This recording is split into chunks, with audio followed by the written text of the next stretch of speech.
Cela fait près de 20 ans que Sandra Lou a participé à l'émission Le Bachelor, le gentleman célibataire. Le show diffusé sur TF1 en 2003 mettait en lumière des prétendantes face à un charmant entrepreneur à la recherche de la femme de sa vie. Finalement, s'y est une autre, Alexandra, qui a été préférée, laissant la comédienne face à son échec sentimental.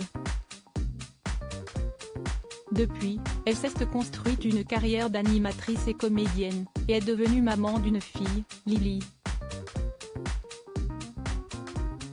Le père de l'enfant s'appelle Michael, qu'elle avait épousé en 2007 mais dont elle est séparée.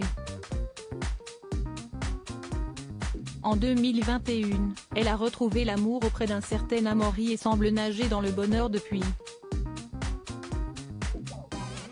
Épanouie à 42 ans, un anniversaire qu'elle fête ce 24 décembre, elle a connu aussi des moments douloureux, comme la mort de son amour de jeunesse.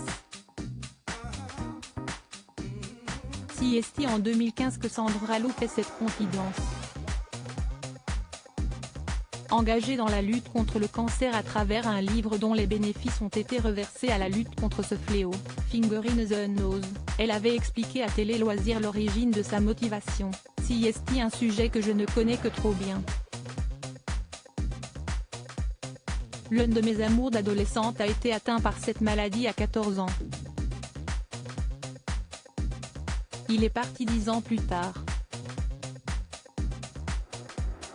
Marquée par la disparition de son ancien amour, Sandra Lou s'était donc lancée dans la publication d'un ouvrage rassemblant 80 photographies de stars prenant la pose le doigt dans le nez.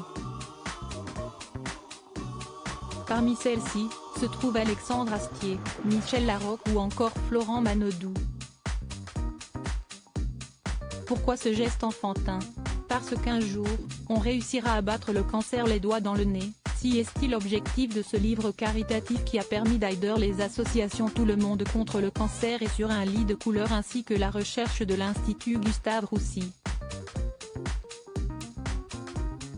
Remarquée en 2022 dans un épisode des Mystères de l'amour, celle qui avait démarré en jouant dans la série Le Groupe a animé le 29 novembre dernier la conférence e-school sur les arcanes de l'industrie musicale.